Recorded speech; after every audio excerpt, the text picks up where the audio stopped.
Muy buenas, hoy vamos a meternos de lleno en uno de los principios más fascinantes y potentes de la física. Vamos a hablar de una simetría increíble que conecta el movimiento con la electricidad, una dualidad que, literalmente, hace que nuestro mundo gire.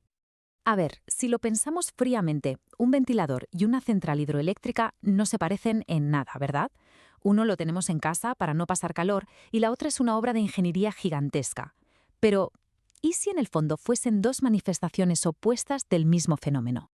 Pues sí, efectivamente, la magia que lo conecta todo es el electromagnetismo, esa relación tan íntima entre la electricidad y el magnetismo que lo cambió todo en el siglo XIX y que, bueno, sigue definiendo cómo vivimos. Vamos a desgranarlo. Empecemos por la primera cara de esta moneda. ¿Cómo es posible que algo invisible como una corriente eléctrica se convierta en algo tan real y físico como el giro de las aspas de un ventilador? Pues la pista nos la dio un descubrimiento clave allá por 1820. El físico danés Hans Christian Ørsted, un poco por casualidad, se dio cuenta de algo que lo cambió todo. Vio que al pasar corriente por un cable, la aguja de una brújula que tenía cerca se movía. ¡Boom!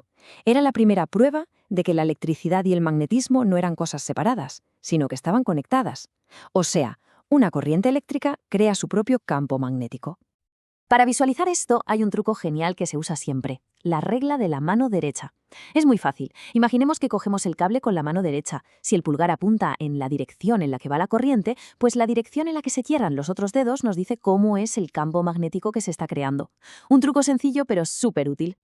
Vale, perfecto. Ya tenemos nuestro cable con su propio campo magnético. ¿Y qué pasa si ahora lo acercamos a otro campo magnético? Por ejemplo, el de un imán de toda la vida. Pues que interactúan, como cuando acercas dos imanes y se repelen o se atraen sin tocarse. Esos dos campos, el del cable y el del imán, generan una fuerza, un empujón real y físico. Y aquí es donde la cosa se pone realmente brillante. Si en vez de un cable recto lo que tenemos es un bucle, una espira, la fuerza en un lado del bucle empuja, digamos, hacia arriba y en el lado contrario empuja hacia abajo. ¿Y qué pasa si aplicamos dos fuerzas opuestas en un eje? Pues eso, que empieza a girar. Conseguimos una rotación.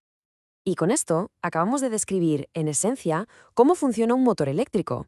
El resumen es claro. Le metemos corriente eléctrica, esto crea un campo magnético que hace girar una bobina y el resultado es movimiento. Así de simple.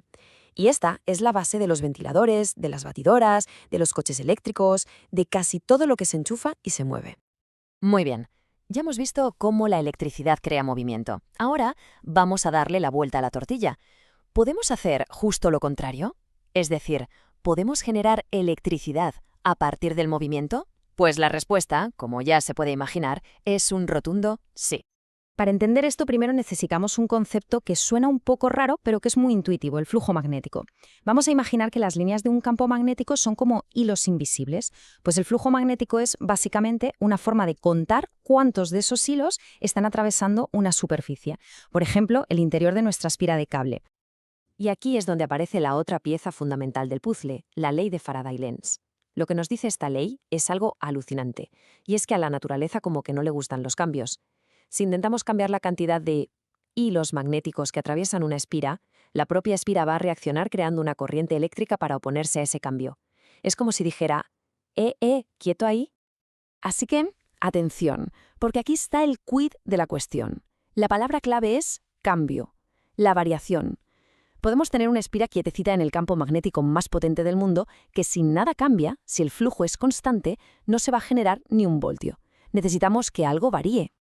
Bien, ¿y cómo provocamos ese cambio? Pues básicamente hay tres maneras.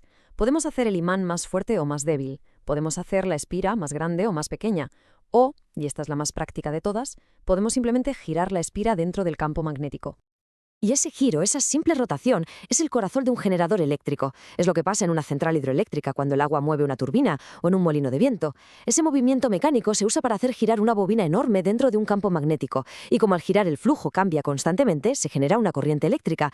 Así es como llega la luz a casa. Bueno, pues ya hemos visto las dos caras de la moneda electromagnética. Ahora solo falta juntarlas para darnos cuenta de lo fundamental que es esta simetría para nosotros, para nuestra civilización. Es que la simetría es perfecta. Un motor y un generador son, en el fondo, la misma máquina, pero funcionando al revés. Al motor le das electricidad y te devuelve movimiento. Al generador le das movimiento y te devuelve electricidad. Son un reflejo exacto, el uno del otro. Dos caras, dos procesos que son el espejo del otro, pero que nacen de una única y elegantísima ley de la naturaleza, esa conexión profunda entre lo eléctrico y lo magnético.